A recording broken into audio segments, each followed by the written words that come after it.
Bismillahirrahmanirrahim. Assalamualaikum warahmatullahi wabarakatuh. Ini berkaitan dengan pembahasan keimanan ya. Satu kan? Pembahasan keimanan yang tentang kepribadian apa? Simpul. Jadi kalau kita bicara pada pembahasan itu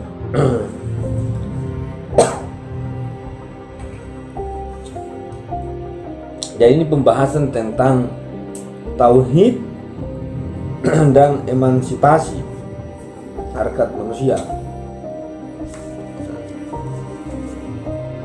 Pembahasan babnya, pembahasannya. Sedangkan dia membahas persoalan-persoalan itu, jadi kita mau mengaitkan satu subjek pembahasan ke pembahasan yang lain guna melihat itu. Jadi pembahasan tauhid dan harkat dan martabat manusia itu dia berkaitan dengan ada sebuah di mana harkat dan martabat manusia itu adalah berkaitan dengan sisi keimanannya. Keimanan kan Allah kalau mau ditarik itu pada sintur iman. Jadi beriman kepada Allah itu pasti berkonsekuensi konsekuensi sosial ya. Jadi kalau orang yang bertauhid itu adalah orang-orang yang mengangkat harga diri dan martabat manusia. Jadi dia selamatkan ya. Jadi disebut dengan tauhid pembebasan. Tauhid pembebasan itu adalah manusia yang membebaskan manusia yang lain dengan dorongan keimanan. Namanya tauhid pembebasan. Jadi bukan Tuhan yang membebaskan, kayak misalnya sekarang sama ini Dewi Bambang Wijayanto. Dia mengatakan bahwa ya kita biar Allah yang melengkapi segala bukti. Kalau begitu jadi kenapa biar Allah yang mengadili semuanya? Kalau begitu kenapa dari awal-awal kenapa kamu ajukan gugatan? Biar aja diam-diam aja biar Allah yang adili. Kemudian Profesor Mahfud yang dia balas. Kalau pernyataan itu bahwa Allah nanti mengadili semuanya termasuk dengan kubu Gus diadili. Kan semua kan? Bukan sebagian. Kalau sebagian kan dia tuju pasti yang lawannya. Tapi kalau semua termasuk dia diadili. Itu. Nah, kalau pembicaraan mereka tidak berkonsekuensi, tidak dipikir-pikir itu begitu. Jadi bab tentang tauhid dan pembebasan harkat martabat manusia dan konsekuensi sosial. Nah, jadi menjadi problem itu adalah dalam problem keimanan. Banyak Indonesia ini 250 juta orang, mungkin 50% itu umat Islam atau 60-70%. Tapi sama sekali konsekuensi sosialnya tidak ada. Entah misalnya tadi saya diskusi dengan dosen UIN kan, apa sih dampak dari haji itu? Sama sekali tidak ada ya. Orang yang pulang haji itu, teman-teman pernah lihat orang yang pulang haji dari Mekah itu, ketika dia pulang haji di rumahnya itu, apakah dia sudah selamatkan sekitar 40 orang di satu rumah atau tidak? Tidak sama sekali.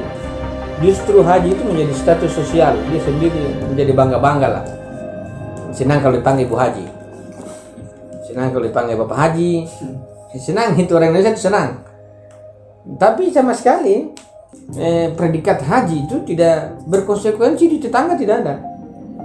Orang lapar biarkan saja, orang miskin biarkan saja. Jadi sama sekali kalau kita masang bahwa haji itu rukun apa? Rukun Islam, rukun Islam, tapi sama sekali tidak ya, tidak berkonsekuensi pada sosial dan kebudayaan.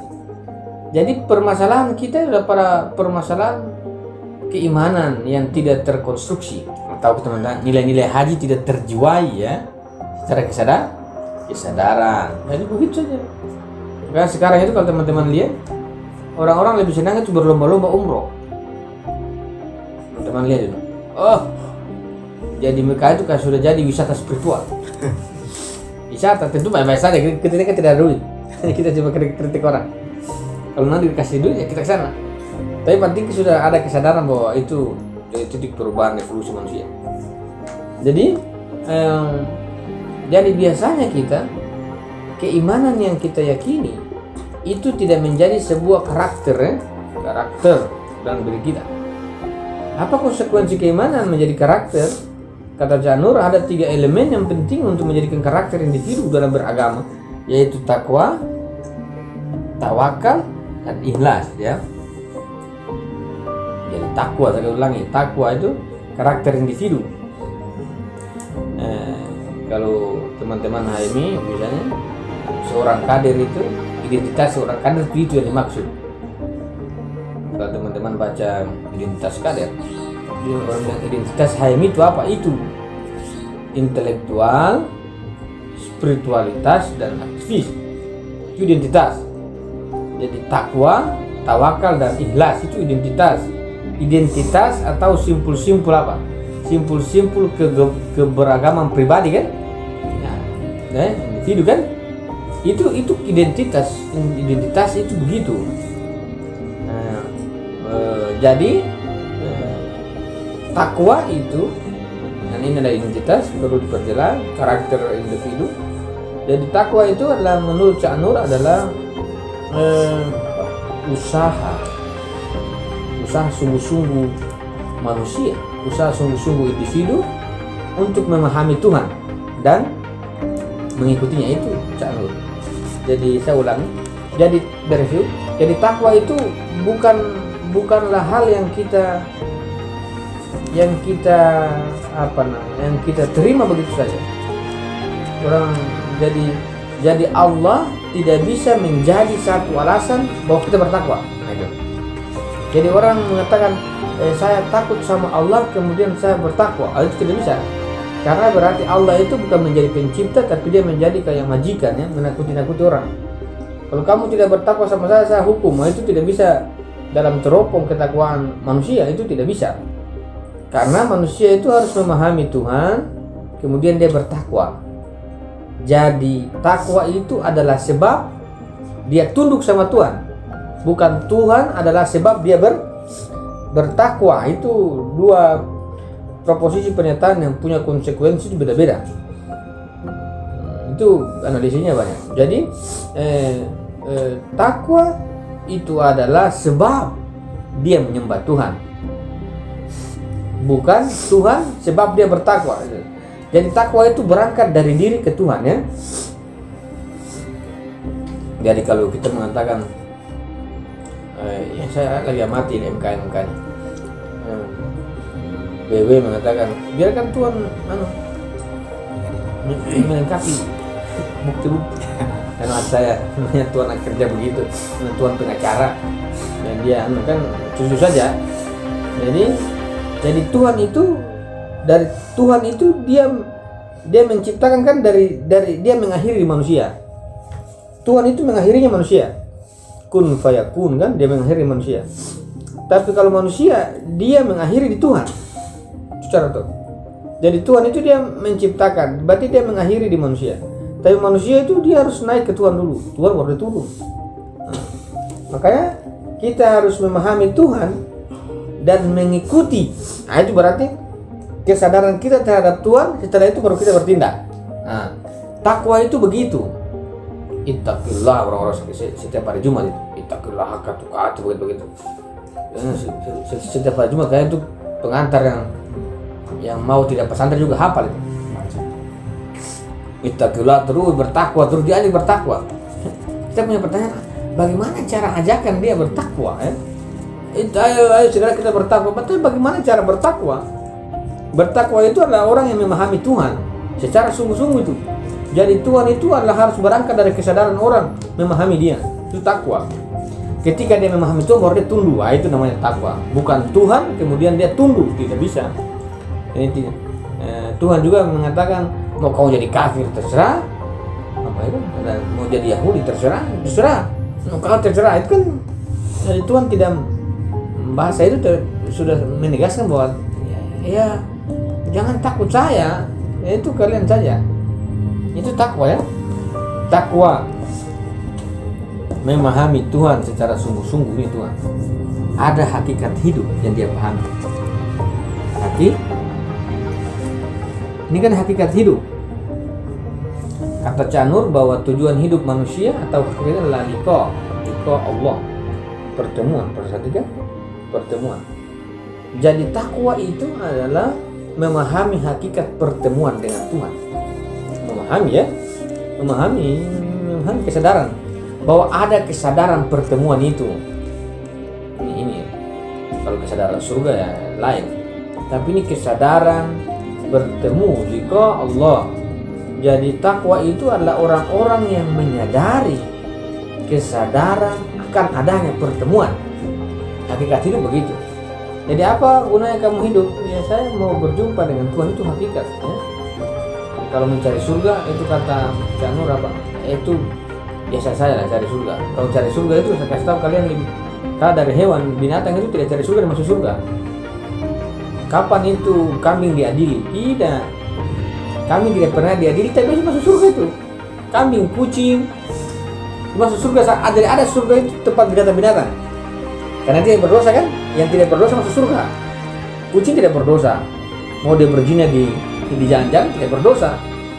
Itu namanya masuk surga. Jadi kalau teman-teman cuma cari surga, nanti teman-teman kumpulan dengan monyet-monyet dan kera. Ini teman-teman jadi kepala sekolah. Kira-kira begitu ya. Tentu kalau masuk surga juga bagus ya. Masuk surga juga itu disebut dengan kenikmatan dunia. Ada kenikmatan material di surga. Jadi terlepas dari itu, apa kita masuk surga dan neraka itu biar Tuhan ya. Atau kalau apa kalau dapat surga, di neraka juga terserah. Jadi ala kulihan. Jadi takwa itu berkaitan dengan Tuhan, terkait dengan tujuan hidup. Hakikat hidup adalah perjumpaan. Ini masih kesadaran. Liqa Allah. Pertemuan ya. Jadi pertemuan tentang Allah, pertemuan dengan Allah itu harus menancap di dalam jiwa manusia sebagai sebuah kesadaran, apa yang disebut sama penjiwaan. Maka kekuatan akan liqa Allah itu, liqa Allah, berarti kan liqa Allah itu harus diperkuat oleh jadi tawakal ya. Jadi tawakal itu menguatkan sesuatu yang sudah kuat. Nah itu tawakal. Takwa itu adalah memahami hakikat hidup tentang Allah yang kita katakan itu kuat. Tapi tawakal itu adalah menguatkan takwa. Padahal takwa sendiri, jadi tawakal itu adalah menguatkan takwa untuk individu itu tidak terlepas dari pencarian dan pertemuan dengan liqa. Tawakal itu begitu. Orang bilang pasrah ya. Pasrah pada al-haq. Jadi kepasrahan itu sebenarnya bukan membuat orang itu pesimis, bukan membuat orang itu lambat, namun pasrah itu justru menguatkan takwa. Apa itu takwa? Terkait dengan liqa. Jadi pasrah itu adalah menguatkan jiwa manusia untuk senantiasa mengingat ini, liqa Allah. Pasrah ya. Teman-teman gitu. Jadi takwa itu begitu, menguatkan kesadaran dengan liqa Allah. Pada sisi lain, tawakal itu adalah menguatkan takwa untuk benar-benar bertemu ini. Di mana tempat pertemuan itulah dia menarik. Jadi sisi tawakal ini menarik individu yang beriman. Ini kan beriman kan? Beriman kan? Jadi dia menarik individu yang beriman.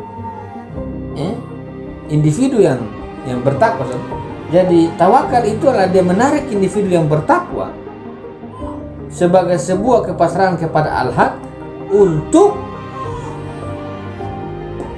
berjumpa dengan ini, liqa. Jadi orang tidak mungkin berjumpa dengan Allah itu dalam kesadaran. Tidak mungkin itu. Teman-teman bagaimana? Teman-teman lihat Tuhan di pikiran. Ada. Tapi kesadaran tentang liqa Allah itu begitu. Misalnya, saya punya kesadaran mau bertemu dengan Luna Maya, itu liqa Luna. Liqa Luna. Tapi kesadaran kan? Dan di pikiran kan begitu, di jiwa saya itu misalnya contoh, kamu saat juga tidak butuh bertemu dengan dia. Tapi atau memang dia tidak butuh saya. Atau misalnya di dalam kesadaran kita menyadari bahwa saya mau bertemu dengan seseorang di dalam jiwa saya, itu kesadaran.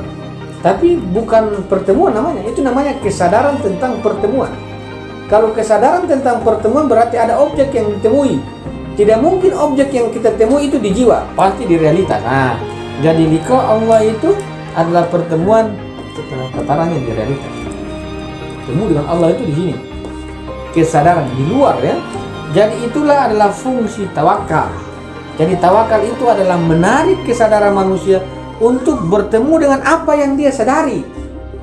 Jadi kalau selama ini kita hidup di masyarakat, di sosial, apa-apa yang kita temui itu sebenarnya yang kita sadari semua. Kita tidak pernah bertemu Tuhan karena Tuhan tidak masuk dalam konstruksi kesadaran, dalam takwa. Kita sampai sekarang kan belum pernah bertemu Tuhan ya? Belum, karena dia di luar dari kesadaran kita. Kita tidak pernah sadar dia, makanya mungkin dia lewat kiri kanan, dia jadi siapa? Ya begitu, karena itu begitu. Kata Imam Ali, Sayyidina Ali mengatakan harkat dan martabat manusia itu tergantung harkat dan nilai dari martabat manusia itu tergantung pada apa yang dia target, apa yang dia tuju. Kemudian dia lanjutkan, kalau kita mencari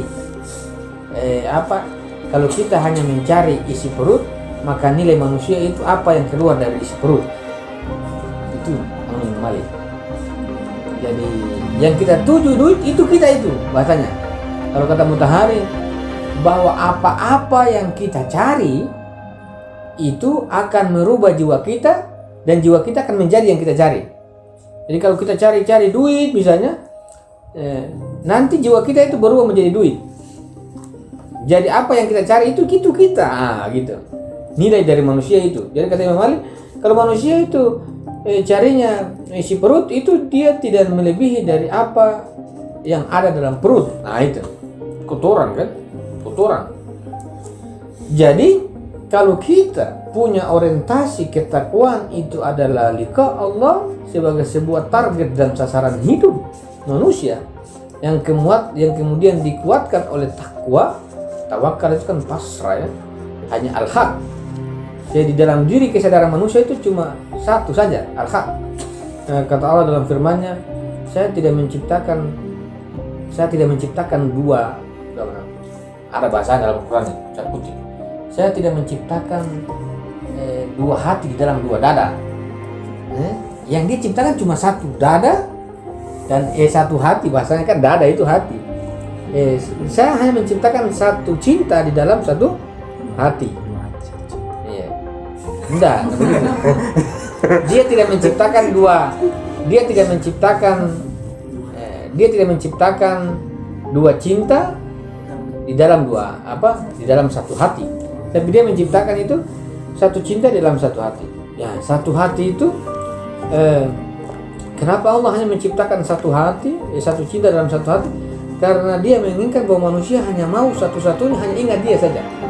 Kita rasakan kalau kita ingat yang lain, Tuhan cemburu.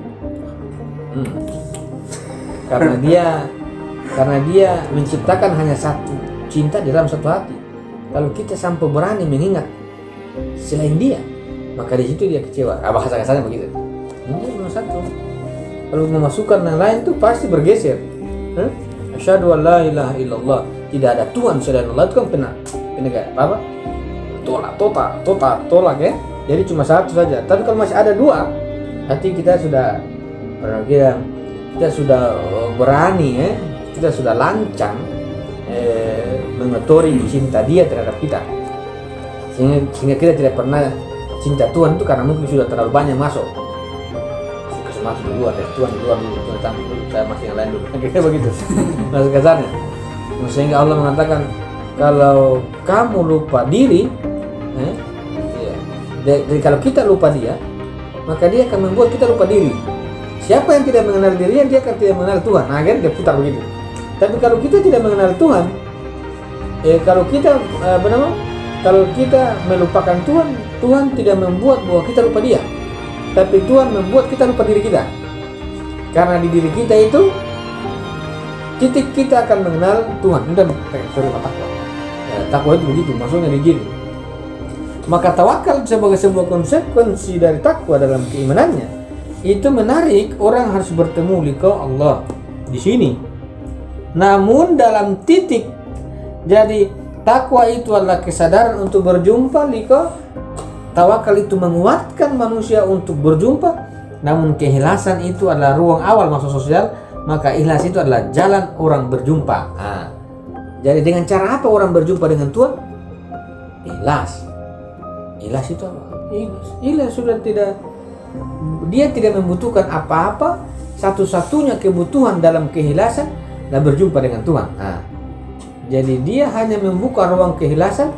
Cuma satu-satu kepentingan yang dia mau temui dalam realitas itu Tuhan saja. Itu namanya keikhlasan. Jadi keikhlasan itu bukan orang tidak membutuhkan apa-apa. Keikhlasan itu yang dia butuhkan hanya Tuhan. Pemberian dari Tuhan. Selain dia tidak butuh, dia ikhlas. Jadi kalau orang kasih makanan, namun kalau tidak salah.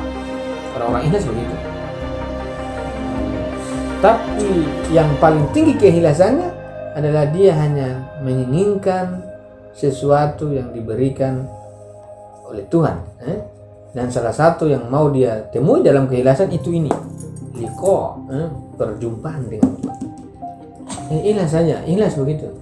Ikhlas dalam bertindak. Berarti kan takwa, ikhlas. Ikhlas itu, jadi kalau ikhlas ini kan dia tidak membutuhkan apa-apa ya.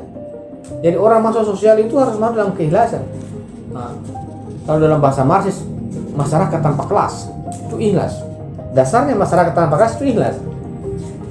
Bagaimana orang mau masuk di sosial dan dia melihat orang itu semua sama? Kalau dia tidak pakai teori keikhlasan, harus ikhlas baru dia masuk ya. Supaya dia tidak cari duit, dia cari jabatan, dia cari apa? Status, begitu tuh. Orang yang mencari harta dan selain Tuhan, berarti dia tidak dalam konstruksi keikhlasan. Yang itu dia tidak ditopang oleh takwa dan tawakal. Itu ikhlas begitu.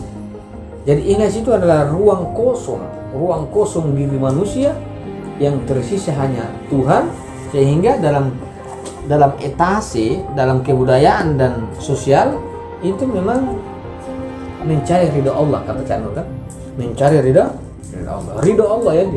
Jadi manusia dengan keikhlasan itu mau menemukan liqa Allah atau ridha Allah. Ridha Allah itu Tuhan yang ridho.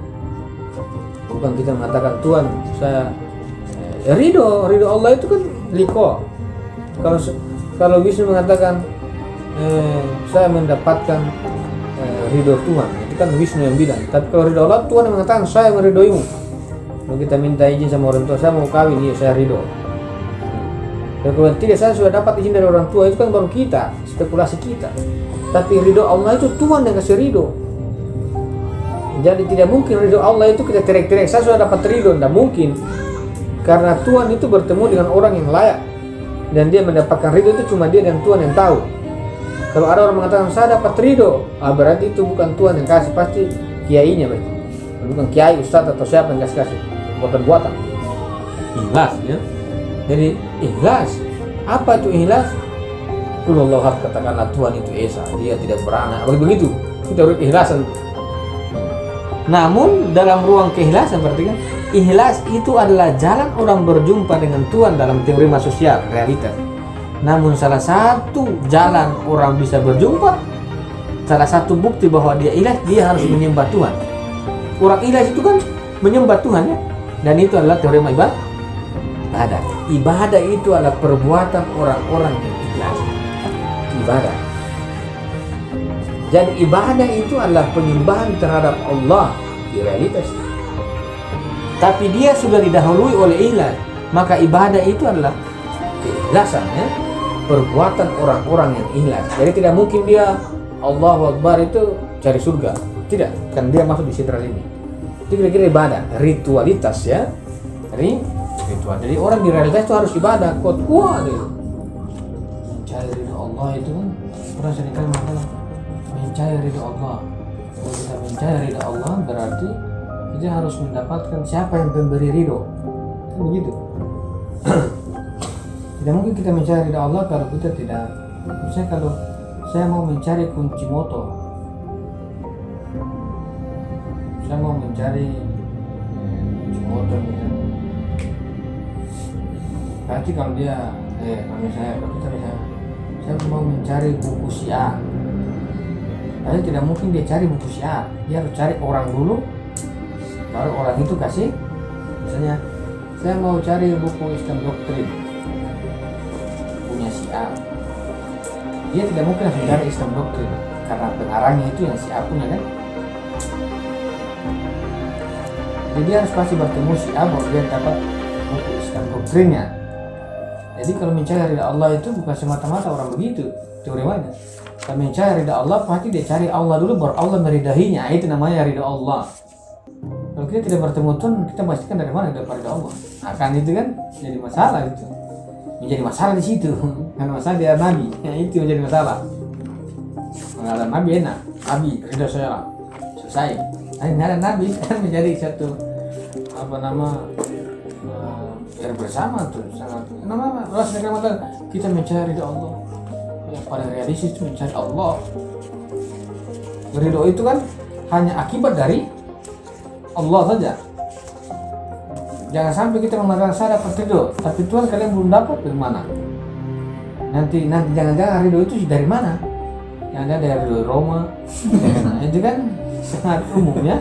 Jadi perhatikan, jadi keikhlasan itu adalah jalan untuk, jadi orang yang disebut ikhlas itu cuma satu saja disebut ikhlas, Tuhan. Di dalam hatinya cuma Tuhan, itu orang-orang ikhlas.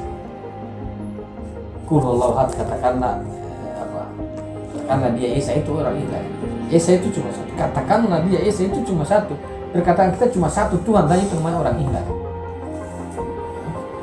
Orang ikhlas, jadi orang ikhlas itu begitu, hanya Tuhan saja sasarannya, itu namanya orang ikhlas. Jadi jalan ikhlas itu hanya sebuah kepribadian orang, individu, karakter individu untuk merealisasikan takwa, perjumpaan dengan Allah. Nah, perjumpaan itu ikhlas ini kan adalah jalan kita masuk di realitas ya.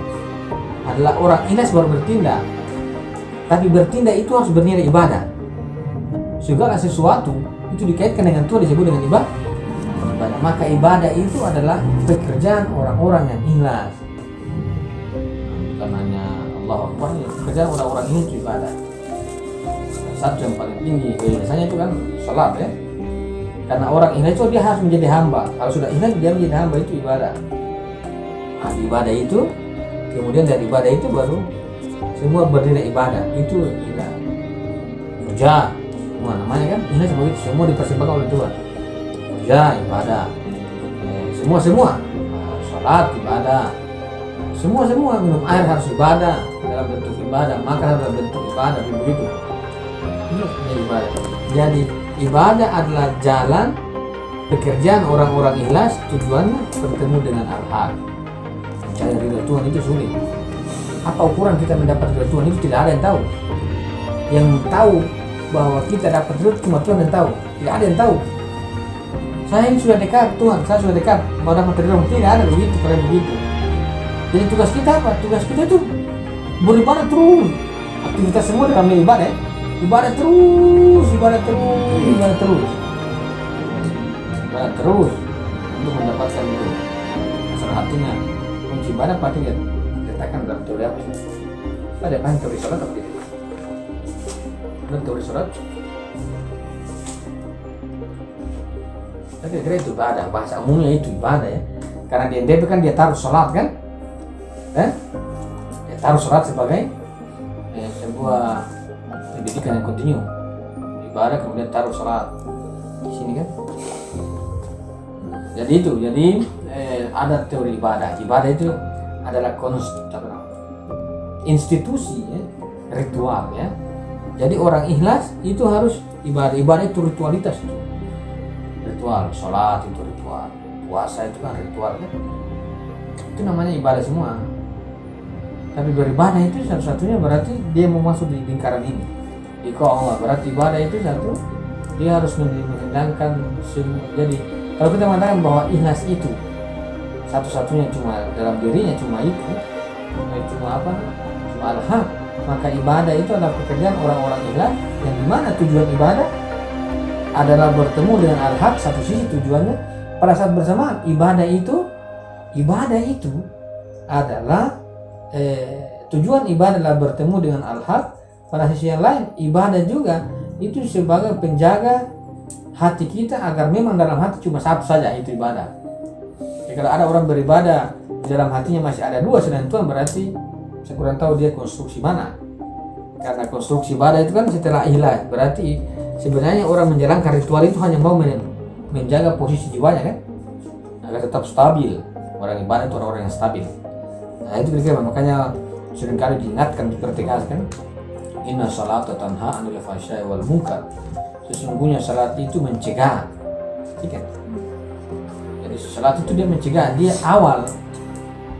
Salat itu mencegah perbuatan keji dan munkar. Dia mencegah. Dia awal sekali kan? Berarti apa? Salat itu satu, kemungkinan besar jadi orang-orang yang beribadah itu akan meningkatkan kesadaran orang lebih tinggi karena dia mencegah. Kalau kita mencegah sesuatu berarti sesuatu kita harus tahu. Itu mencegah.